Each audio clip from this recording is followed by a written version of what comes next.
Welcome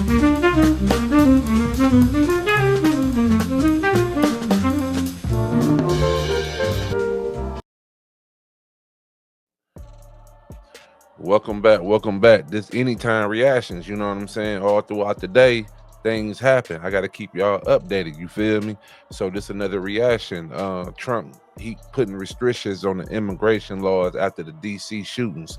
So this is an update on that. As we know, the woman, the woman agent, she died, and it's another guy fighting for his life. So prayers go out to him and the family, man. I'm gonna go ahead and give y'all the update on what's going on. Fox News alert, here we go. One of the two National Guardsmen shot on Thanksgiving Eve is still fighting for his life. He's in critical condition this morning. He remains there. And it comes as officials reveal the suspect was likely radicalized while living here in the United States. Madeline Rivera joins us live from Washington with the latest. Good morning, Maddie. So as we know, a lot of people, they got this problem with Trump and the migration, like with New York doing it and what they're doing in North Carolina, all these. This is the reason why we're doing this. So why don't the Democrats, like the Jasmine Crockett's and all of them, why don't they speak on this type stuff? Like the things that these migrants doing, like they shooting Border Patrol officers. It's like, are y'all with this or is y'all against this? It don't make sense. And this is proves Trump right every time. Good morning. The family of 24-year-old Andrew Wolf is asking for prayers. He's receiving an outpour of support, including from West Virginia Governor Patrick Morrisey. You know, I had a chance to be at the hospital yesterday, and I want to tell you something. When you go there, sometimes when you go to a hospital, a lot of people are very concerned. People certainly are here, but the positive energy, the spirit that the families bring to bear, that his friends have, everyone is rooting for him so hard to make it to that next level, and it's really encouraging to see. Communities in West Virginia have been holding vigils for 20-year-old Sarah Beckstrom, who passed away on Thanksgiving. President Trump is extending an invite to meet with Beckstrom's parents.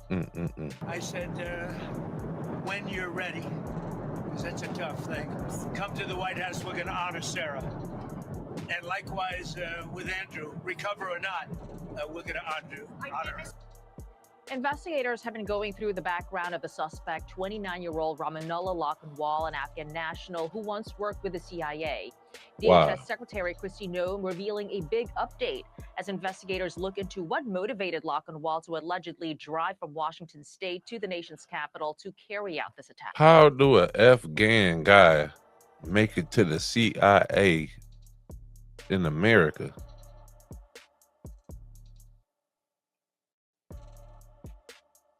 Oh, the same way Madani made it to be a mayor in New York. Yeah.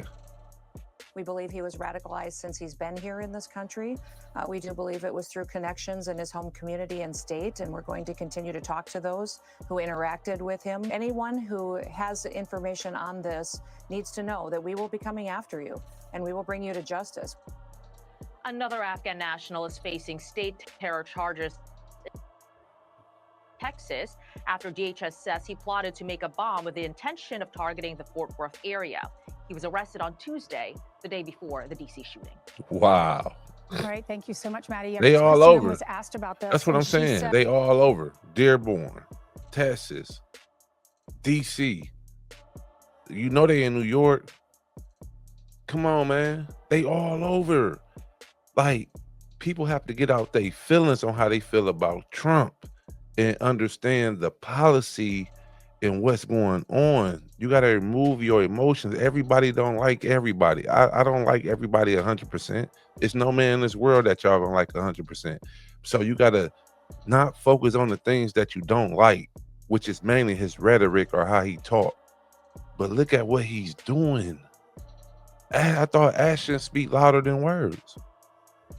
Under the Trump administration, maybe I'm tripping. Strengthened the vetting process for incoming immigrants. She said, including reviewing social media accounts for anyone coming over and checking on who they interact with. And then Donald Trump, right after this happened, after the ambush on Thanksgiving Eve last Wednesday, he said he's going to impose additional restrictions on migrants and will stop all immigration from third world countries. And then he has since doubled down. Listen to this. How long does your administration plan to pause asylum into the U.S.? I think a long time. Can you give any? We don't want those people. We have enough problems. We don't want those people. Is that a year, 2 years? No time limit. And then But it could be a long time. you said there. We don't want those people. Do you understand that? I think when he's talking about the people, he's clearly talking about the terrorists, the people that are radicals that are coming within our. Of course, that's what he's talking about. Because the vetting process is almost non-existent. Sure, there's certain profiles that you can get, especially when someone is working for the CIA. But when you have people fleeing to planes and you don't know the background of them, you're not able to talk with the people there where they were currently living, that's problematic. And I think that's what the president is highlighting. So in terms of this shooting in particular, the one in Washington, D.C., the National Refugee Agency was warned multiple times that this guy was spiraling out of control, that he had basically non-existent, had no job, but basically left his family. And people are pointing out that he's showing mental illness. It began in 2023. How he got asylum in April of 2024, I'm not April of 2025. I'm not sure. But the one thing they never did is when they never checked his.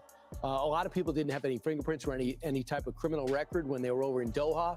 Then they come over here and people say, okay, he worked with the 0 unit and he worked with the CIA. Well, that's fine. In Afghanistan, because you work with us in Afghanistan, it doesn't mean you belong on my cul-de-sac. Oh, so he works for the CIA in Afghanistan. Or there's got to be a monitoring system along the way to say, Well, he hey, didn't wait show a up to second. his check-ins. Right, absolutely, yeah. And he has PTSD, which happens to our guys too. This guy, obviously, it's a perpetual war zone for the last 35 years over in Afghanistan. So we have to look at everybody immediately. And what the president's saying is he's frustrated. Look, a lot of these men and women come over here. We don't know much about them. We're a nation of immigrants, so we take it in the needy. But if you come in from a third world country, in a country that is $37 trillion in debt, you immediately go on social welfare programs. That's the attraction. You have a social safety net. You get a hotel room. You get 3 meals, and you get asylum previously to this administration. That's why he's saying That's we crazy. have to look out for Americans first. If you come here and immediately burden our society, we already decided in the turn of the 20th century, if you did not have a job, if you did not have relatives here, they put you back on the boat and sent you back on Ellis Island. All of a sudden, we now say, okay, we're a rich country, take everyone in. The president's saying, no, we have to re-examine how the refugees, wherever they are going to benefit us. Well, Right. Remember what happened in Afghanistan and That how was- they he took was all cooking. of our weapons, and we left so We much left it off behind. them. Joe Biden left so much behind, and through connections with his home country, apparently that's how he was radicalized, according to Kristi Noem. She says we're going to continue to talk to those who interacted with him, who were his family members. She said they have received some participation from people who knew him.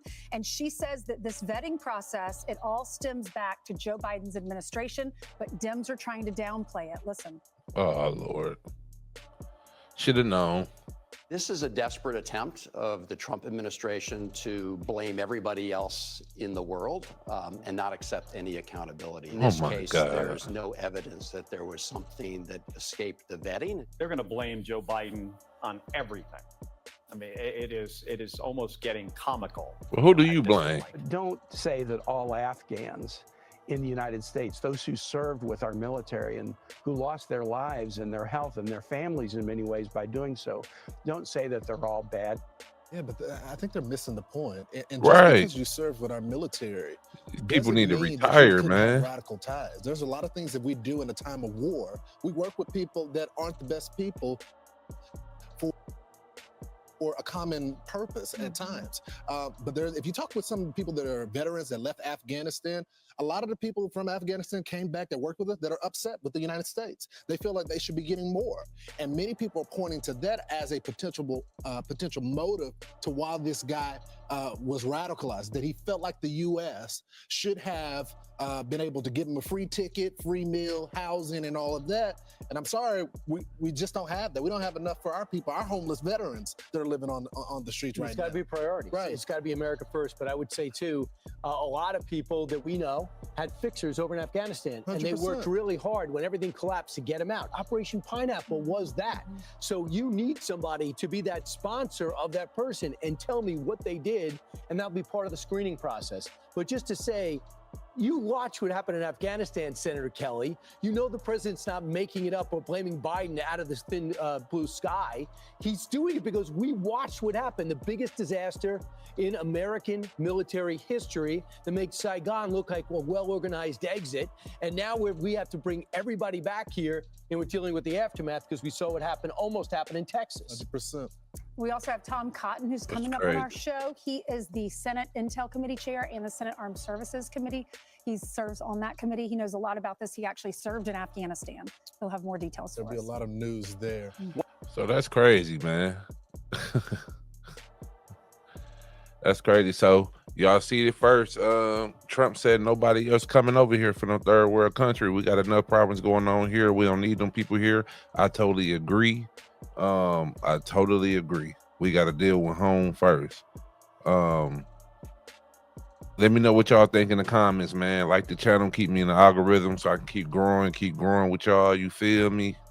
And subscribe to the channel, man. I'm gonna keep y'all updated on these different stories like that. But we have to get to the mindset of we can't have illegals in here killing us, bro.